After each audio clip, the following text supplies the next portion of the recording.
Ajahn Intawai Santusaku, a highly respected senior monk in the Thai forest tradition, took a special interest in chee kaew and her enduring legacy.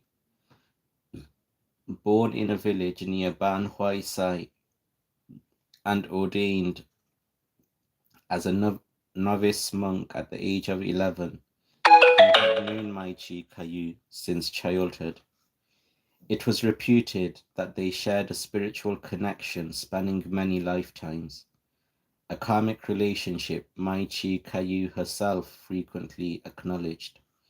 Shortly after the funeral, Ajahn Intawai resolved to honor her memory with a monument giving form and vision to her simple grace and pure compassion.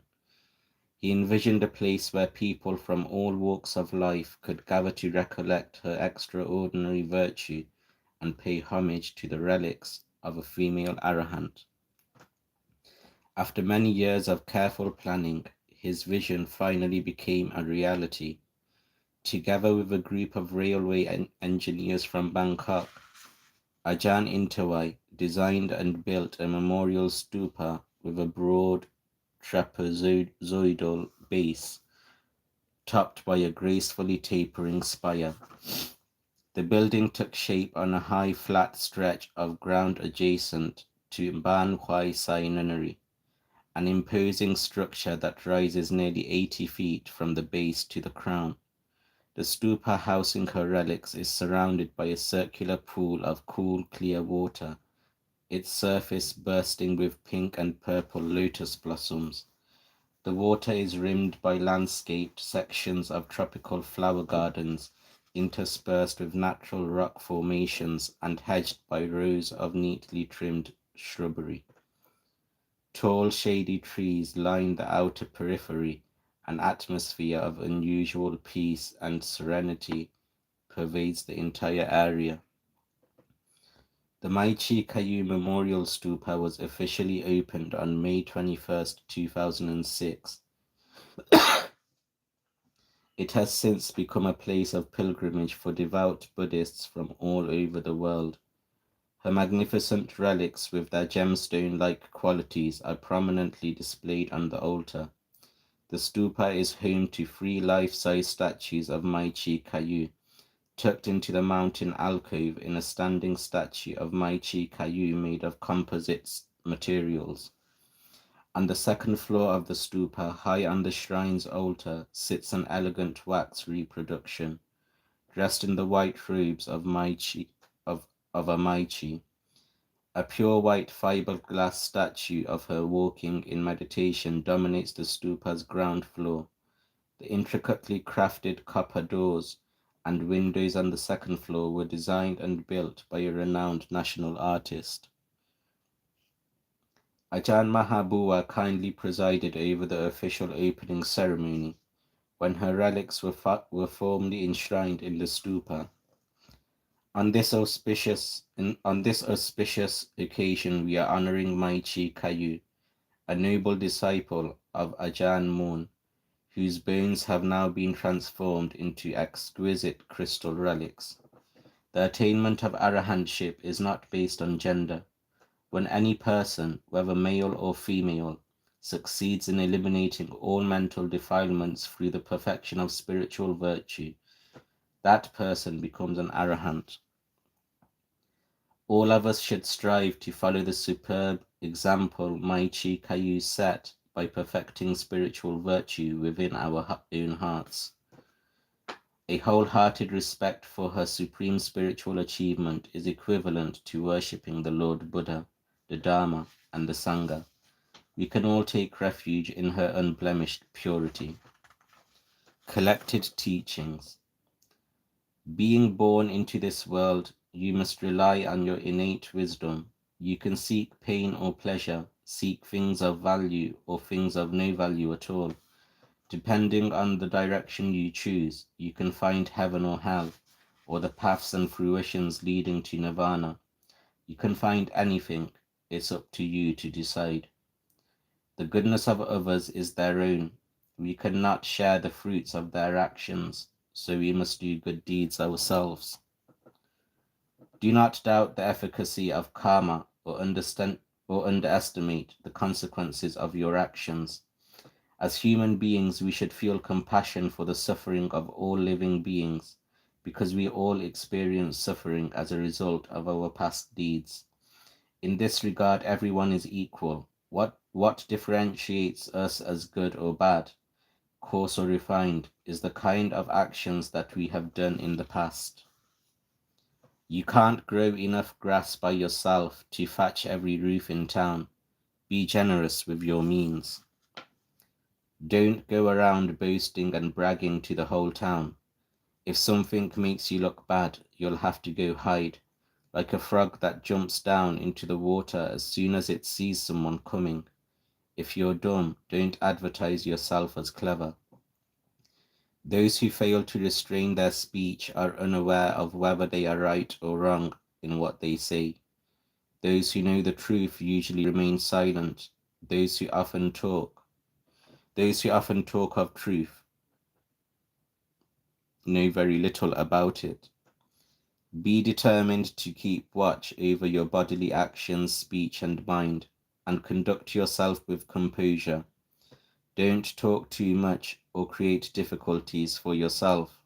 Don't lose your self-control or be disrespectful to your elders. Watch your words and laugh with restraint. No matter how close you are with someone, don't let your speech become careless. No matter how frustrated you are, don't let your speech become angry. Assalamu alaikum, Jamal. Peace be upon you. Don't be crafty and sly, trying to fool people into thinking you're a good person when you're not. Someone who feigns virtue and intelligence is actually a dumb, silly fool who lacks moral goodness. Having been born into the world, we attach importance to the days and the months and the years as they pass. We believe in the importance of our lives and the lives of others. For this reason, our minds are constantly concerned with pain and suffering. No sooner do we take birth than we cling on tightly to our precious state and start to worry. We are afraid of this and fear that. Our minds are immediately consumed by worldly influences and deluded tendencies driven by greed, hatred, and fear. We are born with this condition, and if we don't do something about it now, we will die still carrying those tendencies with us. What a shame. Suffering. Once we're born, that's all we have. Wanting, not wanting, being satisfied or dissatisfied, sitting, lying, eating, relieving ourselves. But there's no relief. Suffering is always there, so when we meditate, we should examine this heap of suffering in its entirety. We are never satisfied. We like to hear the sound of birds singing, but then become annoyed when they get too noisy.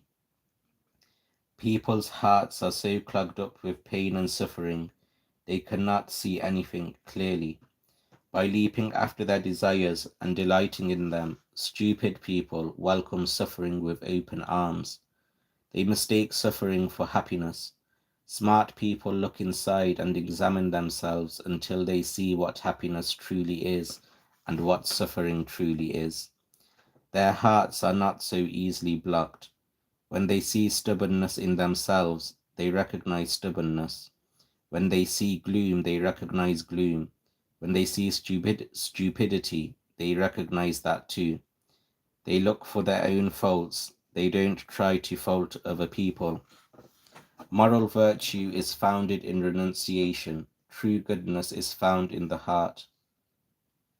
Look carefully at your own heart and mind. Examine them closely. There alone is where you'll find heaven and hell, the noble path leading to enlightenment, and that which is secure beyond all pain and suffering. Don't be resentful of criticism or prideful of praise. Simply stay focused on your meditation practice from dawn to dusk. Develop spiritual virtue day and night, and always speak the truth. Self-honesty is the basis of moral virtue. Know yourself, accept your faults, and work to overcome them. Hide nothing from yourself. Above all, don't lie to yourself. Lying to yourself is a fundamental breach of moral virtue.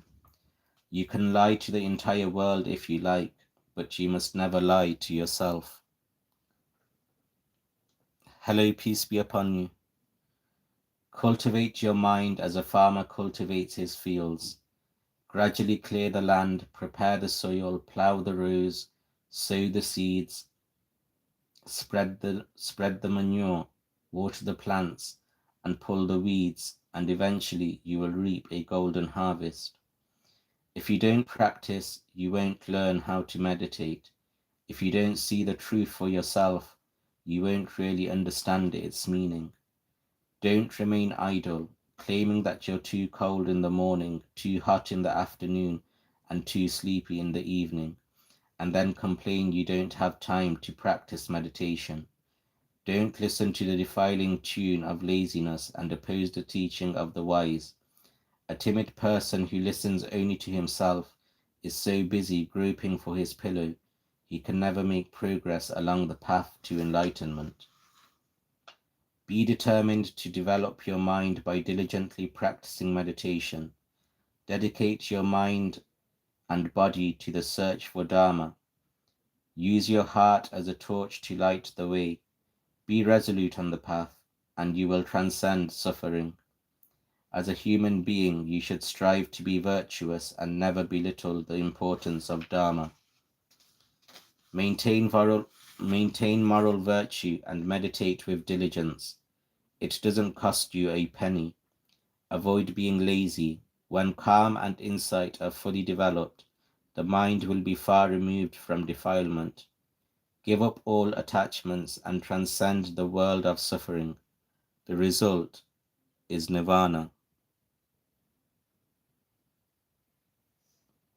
Hurry up and establish a secure refuge in yourself.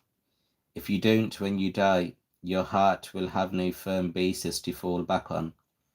Every living being without exception experiences birth and death. Each person who is born must die and be reborn again and again in a continuous cycle of suffering and hardship. People of every age group and social status are equal in this respect. Perhaps we'll die in the morning, perhaps in the evening, we don't know. But we can be certain that death will come when the time is ripe. We are born and we die again and again. Birth, aging, and death cycle on. Being descendants of the Lord Buddha, we mustn't live our lives only to rot and decompose without having found anything genuine within ourselves. When death comes, die properly, die with purity, die letting go of the body and mind, laying them down without attachment. Die in touch with the true nature of things, die following the footsteps of the Lord Buddha. Die thus and become deathless. Listen to me. Don't just eat and sleep like a common animal. Make sure you remain disenchanted with worldly life and have a healthy fear of all future birth. Open your heart to true happiness. Don't just sit around idly, keeping vigil over the smouldering embers of your life. Knowledge about the world we live in may be useful, but no other knowledge compares with truly knowing yourself. The understanding arising through our physical eye is very different from that of our inner spiritual eye.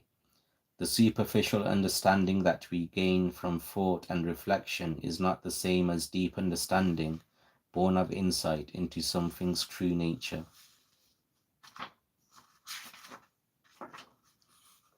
Someone once asked Ajahn Mun, what books do forest meditation monks study?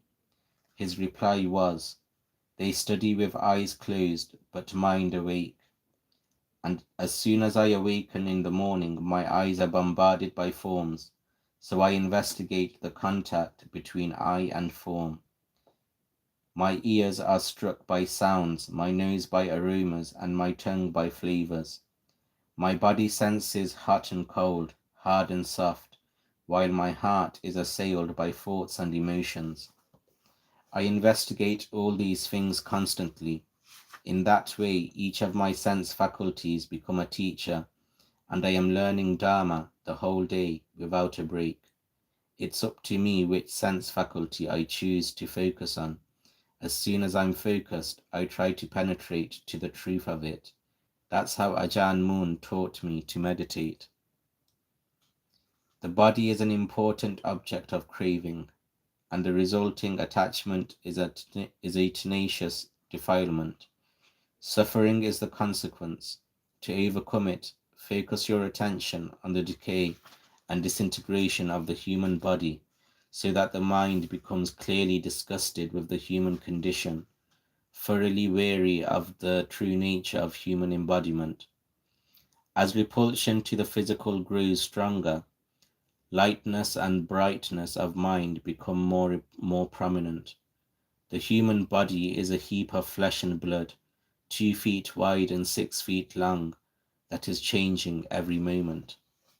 Seeing the suffering caused by our attachment to the body is the initial insight that focuses our minds on Dharma. Those who see the body clearly tend to understand Dharma quickly. When strange and unusual things occur in your meditation, just let them happen. Don't become attached to them.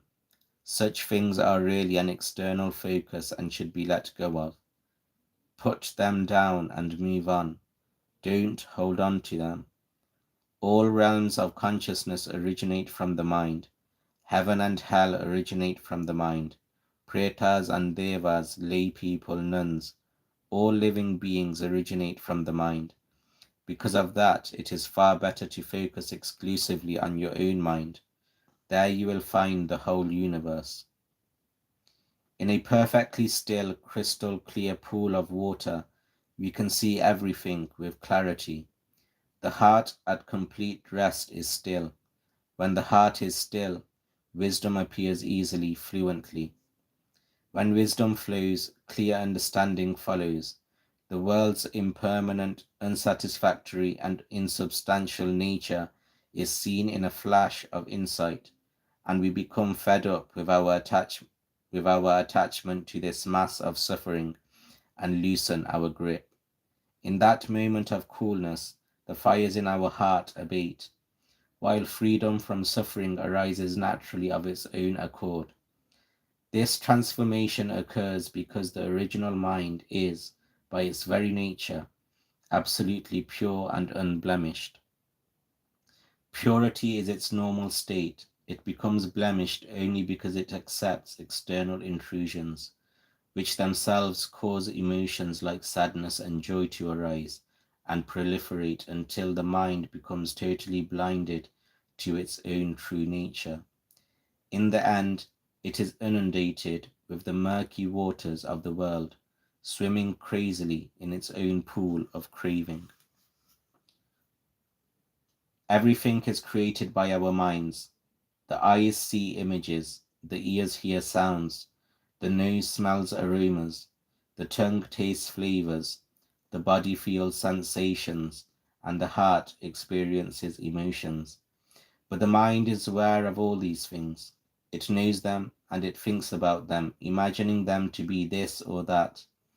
When our mindfulness and wisdom are strong, we can see these creations for ourselves. But mostly the defilements carry us along in their flow, in their powerful natural momentum. Before we realize what has happened, we become angry, greedy, deluded, or conceited, because we've been deceived by the defilements. So please watch the ebb and flow of those defiling influences carefully. Don't let them deceive you so readily. When we are skilled enough to keep up with their movements, we can transform their negative power into positive spiritual energy. Strive diligently and be patient. The pace of your progress depends largely on the store of virtuous tendencies you have accumulated from the past, and on the amount of present moment effort you put it, and on the amount of present moment effort you put into sitting and walking meditation. So always cultivate virtue and never let evil thoughts enter your mind. The more you practice in this way, the clearer your presence of mind will become, and the more comprehensive your understanding will be. As knowledge concerning your own true nature blossoms and blooms within your heart, the end of the long road of suffering will gradually come into view. But if you neglect to cultivate your inherent mindfulness and wisdom, striving half-heartedly, indifferent to the truth about yourself, the obstacles in your path will grow and multiply until they block all sight of the way, leaving the end of the road forever in darkness. People say they want to go to nirvana, so they crane their necks and look up into the vastness of space. They don't realize that no matter how far and hard look, that no matter how far and hard they look, they still can't find nirvana. It simply isn't within the realm of conventional reality. The practices that I have maintained all these years are not easy to do. They are extremely difficult. I have endured many hardships to test my determination and my stamina along the path. I have gone without food for many days. I have refused to lie down to sleep for many nights. Endurance became the food to nourish my heart, and diligence became the pillow to rest my head. Try it for yourself. Test your resolve. You will soon discover the mysterious power of your own mind. Be a nun in the truest sense. You don't want to spoil your vocation by mingling with the foul-smelling grit of worldly life. So don't glance back, longing for your home and family. Avoid being a lazy nun who talks a lot and asks for favors. Always be satisfied with living a simple life, and never be afraid of death.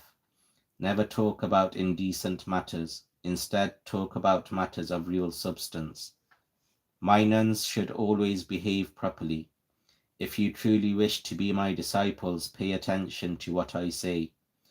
When I complain about your behavior, understand that I am teaching you to always follow my example in whatever you do.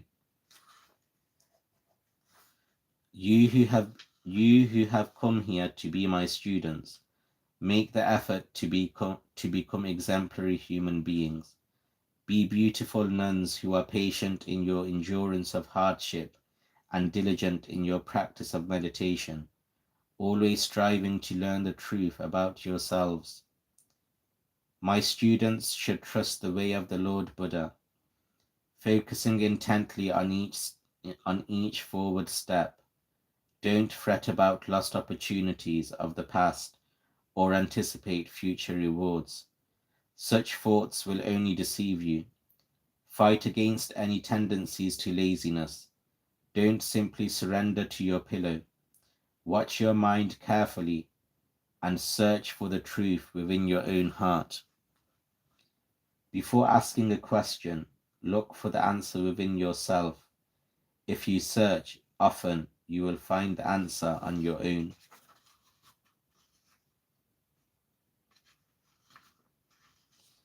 In the practice of Buddhism, you must find your own path. It is up to you to search for and discover the way to transcend suffering. The correct way to search is to look inside yourself. The path lies within the hearts and minds of each of us. So be tough and remain diligent until you reach the final destination. People suffer because they grasp and don't let go. They harbor evil intentions and ill will and won't let go. Suffering follows them everywhere, so you must examine yourself and learn how to let go. Don't doubt the value of meditation practice. Don't underestimate your abilities. Be content with whatever progress you make, because it represents part of the truth of who you are. As such, it is something you can rely on. Consider who you really are. Who is it that is born, gets sick, grows old and dies. Your body, your mind, your life, these don't belong to you. Don't soil your true nature with the sufferings of the world. Since the day I ordained as a nun, I have never quit cleansing my heart of impurities. I am constantly aware that I need to polish and refine my basic nature. Only the true sage can take refuge in the cool shade of the free. Only the true sage can take refuge in the cool shade of the free Bodhi trees of Buddha, Dhamma, and Sangha. That's all for today, guys. That's the end of the book. Peace be upon you.